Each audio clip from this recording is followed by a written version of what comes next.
Hi friends, welcome to Mahati Academy. ఈరోజు వీడియోలో నేను యావరేజ్ స్టూడెంట్ గ్రూప్ 1 గ్రూప్ 2 లాంటి పోటీ పరీక్షల్ని నేను క్రాక్ చేయగలుగుతానా అనే సందేహం చాలామందికి ఉంది విద్యార్థుల్లో.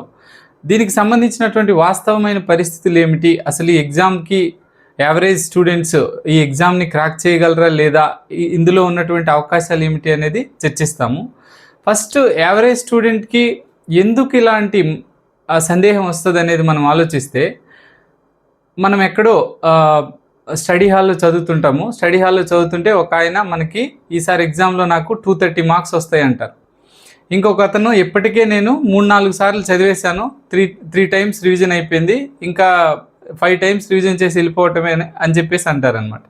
ఇంకొక అతను ఏమంటారంటే, మా కోచింగ్ సెంటర్లో రాసేటటువంటి ఎగ్జామ్స్లో లేకపోతే ఏదో యాప్లో నేను రాస్తున్న ఎగ్జామ్స్లో నేనే ఫస్ట్ వస్తున్నాను, ఫస్ట్ నుంచి కూడా ప్రతి సబ్జెక్ట్లో నాకే ఫస్ట్ వస్తుంది, లేకపోతే టాప్ 5లో ఎప్పుడూ ఉంటున్నాను అని చెప్పేసి అంటారనమాట. ఇలాంటి పాయింట్స్ అన్నీ మన మెదడులోకి వచ్చినప్పుడు, ఇన్ని సంవత్సరాల నుంచి చదువుతున్నారు, లేకపోతే ఇన్నిసార్లు ఎగ్జామ్లో ఇతను టాప్లో ఉంటున్నాడు, ఇలాంటి వాళ్ళని నేను బీట్అవుట్ చేసి ఎగ్జామ్లో నిలబడగలనా అనే సందేహము మనకు సహజంగానే వస్తుంది. కాకపోతే ఇక్కడ మనం బాగా గుర్తుపెట్టుకోవాల్సింది, ఈ ఎగ్జామ్స్ అంటే ఈ గ్రూప్ 1 గ్రూప్ 2 ఎగ్జామ్స్ ఈ ఇన్స్టిట్యూట్లో టాప్ రావటము, లేకపోతే 10 సంవత్సరాల నుంచి చదవటము, ఇవన్నీ ఎప్పటి నుంచో ఉన్నాయి. ఇది ఫస్ట్ మనకి ఎక్కడ ప్రాబ్లం అవుతుంది అంటే, మనం వీళ్ళతో కంపేర్ చేసుకున్నప్పుడు మనకు ప్రాబ్లం అవుతుంది. మనం ఏం ఆలోచించాలంటే, మన దగ్గరున్న సిలబస్ మెల్లగా మన మెదడులోకి వస్తుందా, మన దగ్గర ఉన్న సిలబస్కి మనం లొంగిపోతున్నామా లేదా దాన్ని మనం లొంచుతున్నామా అనే పాయింట్ దగ్గర మనం ఉండాలి. అంటే మన దగ్గర ఉన్న సిలబస్ వెరీ లిమిటెడ్ సోర్స్ అయి ఉండాలి, చాలా లిమిటెడ్ సోర్స్ అయి ఉండాలి. నెక్స్ట్, దానికి సంబంధించి మల్టిపుల్ రివిజన్స్ ఉండాలి, దానికి సంబంధించి మాక్ టెస్ట్లు ఉండాలి. ఈ 3 ప్యాటర్న్స్లో మనం పోతున్నామా లేదా అనేది మాత్రమే మనం ఆలోచించాలి తప్పిస్తే, ఇంకా ఎవరికో 230 వస్తాయనో, లేకపోతే ఇంకెవరో 10 years నుంచి చదువుతున్నారనో, ఇంకెవరో లేకపోతే కోచింగ్ ఇన్స్టిట్యూట్లో తరచుగా ఫస్ట్ వస్తున్నారని, ఇవన్నీ ఎప్పటి నుంచో వస్తున్నారు, అవన్నీ ఆలోచించాల్సిన పని లేదు. మనం లిమిటెడ్ సోర్స్ అంటున్నాం కదా, మరి లిమిటెడ్ సోర్స్ అనే దగ్గర కూడా ప్రాబ్లం ఉంది. ఇక్కడ లిమిటెడ్ సోర్సే, బట్ వాట్ రిక్వైర్డ్ అనేది కూడా చాలా ఇంపార్టెంట్. అంటే ఆ లిమిటెడ్ సోర్స్లోనే ఏపీ హిస్టరీకి ఏం కావాలి, ఎన్విరాన్మెంట్కి ఏం కావాలి, ఎగ్జామినర్కి పాలిటీలో ఎగ్జామినర్కి ఏం కావాలి, అలాంటి పాయింట్స్ అందులో యాడ్ అయి ఉండాలి, ఆ కంటెంట్ అందులో జతపడి ఉండాలి ఆ లిమిటెడ్ సోర్స్లో. అంటే ఏదో లిమిటెడ్ సోర్స్ అని చెప్పి 200 పేజీలు ఇచ్చేస్తే అవ్వదు, అది దానికి ఎగ్జామ్కి రిక్వైర్డ్ అయి ఉండాలి. కరెక్ట్గా ఎగ్జామినర్ ఏం కావాలో తెలిసి ఉండాలి మెంటార్కి, ఒక పాయింట్. అండ్ సేమ్ టైం ఏంటంటే, మనం యావరేజ్ స్టూడెంట్లము మనం ఏం ఆలోచించాలంటే, మనం విస్తృతంగా చదివి మ్యాటర్ని గుర్తుపెట్టుకోలేము. మనం పెద్ద పెద్ద బండెల్స్ ఆఫ్ పీడిఎఫ్ జోలికి మనం ఫస్ట్ వెళ్ళకూడదు. మనం ఫస్ట్ చేయాల్సిన పాయింట్ అది. ఓకే, మనం దాని బదులు ఏం చేయాలంటే, సిలబస్ని మనం చిన్న చిన్న మైక్రో టాపిక్స్ లాగా చిన్న చిన్నగా నేర్చుకొని పోవాలి. చిన్న చిన్న టాపిక్స్, గ్రంథాలయోద్యమం, లేకపోతే చిన్నగా సాంఘిక సంస్కరణోద్యమాలు, ఇట్లా ఫర్ ఎగ్జాంపుల్ చెప్తున్నాను నేను. అలా చిన్న చిన్న టాపిక్స్ మనం క్లోజ్ చేసుకొని వెళ్తే మనకు ఒక రకమైన మెంటల్ రిలీఫ్ వస్తుంది. మెంటల్ రిలీఫ్ లేకపోతే ఈ పెద్ద పెద్ద విస్తృతమైన బండెల్స్ ఆఫ్ పీడిఎఫ్స్ పట్టుకొని దాన్ని చదవాలి అనుకుంటే మనకు ఫస్ట్ బ్రెయినే సహకరించదు, ఫస్ట్ అందులోకి జంప్ అవ్వదనమాట, ఇనీషియల్ స్టార్ట్ ఉండదు, ఆ స్పార్క్ ఉండదనమాట. దానికి మనం ఏం చేయాలి, ఫస్ట్ మెంటల్ రిలీఫ్ సాధించాలంటే మనం సిలబస్ని చిన్న చిన్న చిన్న చిన్న ముక్కలుగా ఒక్కొక్కటి పూర్తి చేసుకొని వెళ్తుంటే అవుతుంది అని మన మెదడు కొంత రిలీఫ్ అవుతుంది, రిలీఫ్ అయ్యి నెక్స్ట్ టాస్క్కి రెడీ అవుతుంది. సో అలా రెడీ అవ్వాలంటే మనం పెద్ద బండిల్స్ పట్టుకుంటే అది అవ్వదు యావరేజ్ స్టూడెంట్లు, అర్థమవుతుందా? నెక్స్ట్, అలా మెంటల్ రిలీఫ్ వచ్చిన తర్వాత మీరే ఫామ్ అందుకుంటారనమాట. ఆ ఫామ్లోకి పూర్తి సిలబస్ ఆటోమేటిక్గా కంప్లీట్ అయిపోతుంది, మీరు ఆశ్చర్యపోతారనమాట. జాబ్ వచ్చిన రోజు కూడా అలాగే ఆశ్చర్యపోతారు కొన్నిసార్లు, అర్థమవుతుందా?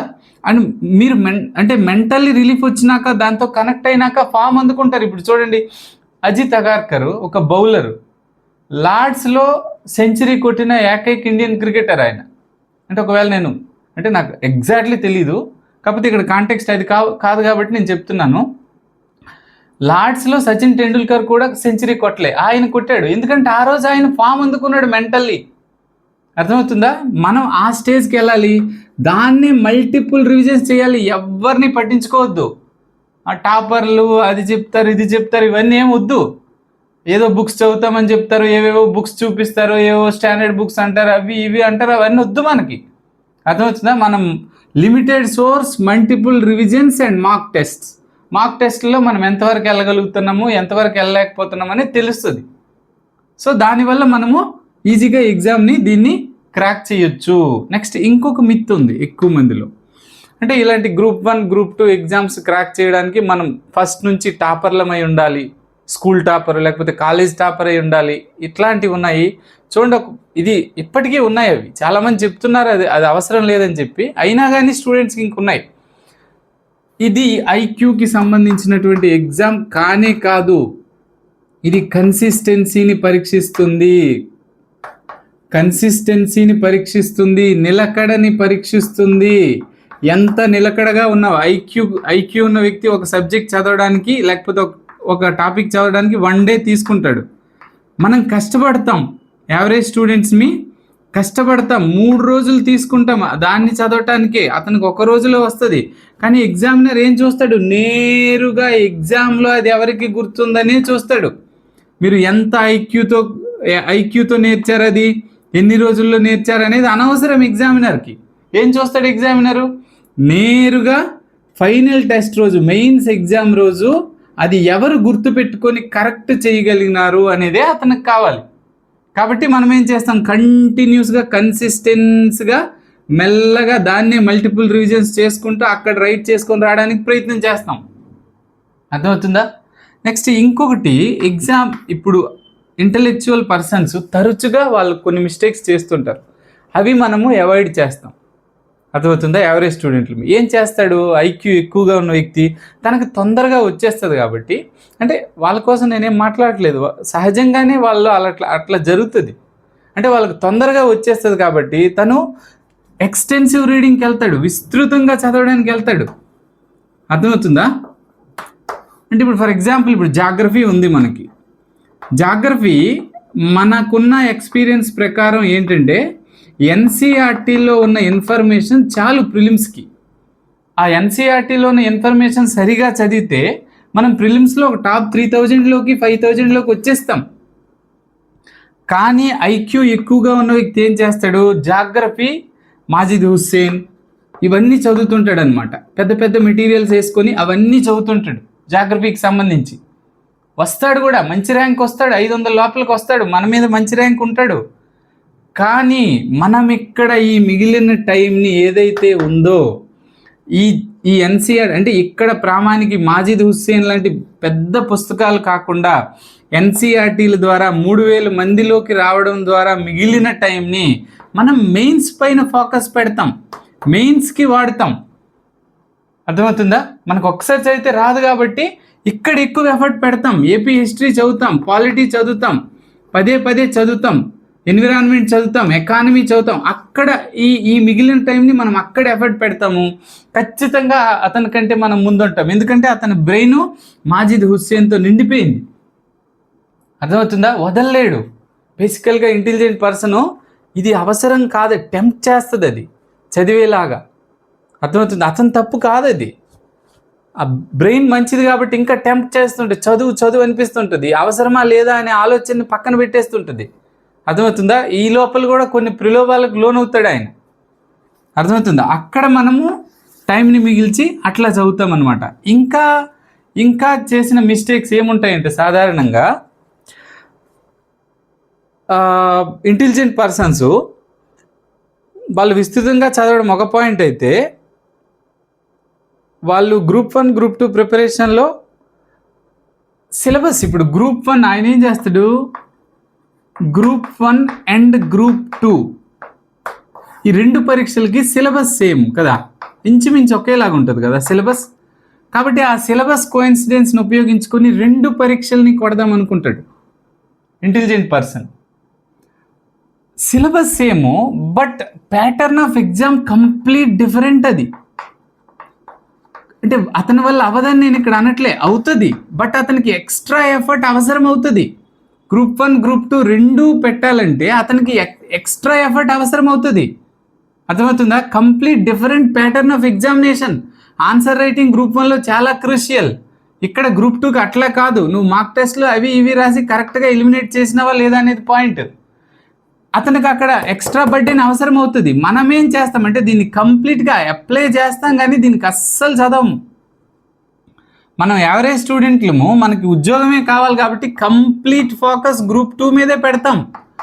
ఆ విధంగా అతనికంటే ఒక మెట్టు పైన ఉంటాం మనం. అర్థమవుతుందా? అతను ఆల్రెడీ బర్డెన్ ఎక్కువ మోస్తున్నాడు కాబట్టి మనం ఓన్లీ ఇంకా దేనికి చదవము, గ్రూప్ 2కే చదువుతాము, దీని దగ్గరే ఉంటాము. ఇది ఎలాగో దీనికోసమే ఆలోచిస్తాము, ఎలా రాయాలి ఏం పట్టించుకోము, మార్క్ టెస్టులు రాస్తాం, మార్క్ టెస్ట్లే రాస్తాం, ఇంకేం రాయము. అర్థమవుతుందా? ఈ విధంగా మనము యావరేజ్ స్టూడెంట్లము లిమిటెడ్ సోర్స్, ముందు చెప్పినట్టు లిమిటెడ్ సోర్స్, మల్టిపుల్ రివిజన్స్ ఏం పట్టించుకోవద్దు. Limited source, multiple revisions, mock tests, ఈ మూడింటి ద్వారా యావరేజ్ స్టూడెంట్లను కూడా గ్రూప్ 2లో విజేతగా మారచ్చు, సందేహం లేదు. అయితే లిమిటెడ్ సోర్స్ అంటే ఏంటి కరెక్ట్గా అర్థం చేసుకోవాలి. లిమిటెడ్ సోర్స్ ఏదో తక్కువ రాసేయడం అని కాదు. ఇక్కడ ఎగ్జామ్కి ఏది అవసరమో అది రాయబడాలి అందులో. ఓకే, ఇక మన మహతి అకాడమీలో ఇదే ప్యాటర్న్లో మన కోచింగ్ నడుస్తుంది. మనం ఏపీ హిస్టరీని కంప్లీట్ చేసుకున్నాం. చాలా డీసెంట్ క్లాసెస్ ఏపీ హిస్టరీ పైన కరెక్ట్ సబ్జెక్ట్ని ఎక్స్ప్లెయిన్ చేసాం ఆ వీడియో క్లాసులు. దాంతోపాటు మనము యూనిట్ 3, 4, 5కి పీడిఎఫ్ కూడా ఇస్తున్నాం.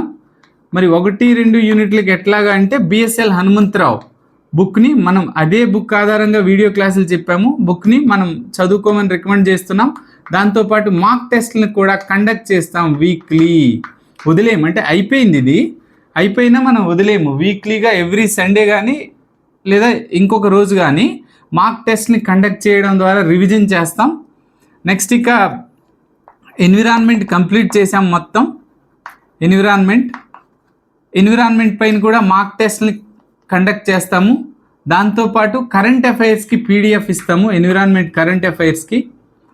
నెక్స్ట్ ఇంకా ఎకానమీ క్లాసెస్, వీడియో క్లాసెస్ త్వరలో స్టార్ట్ చేస్తాము.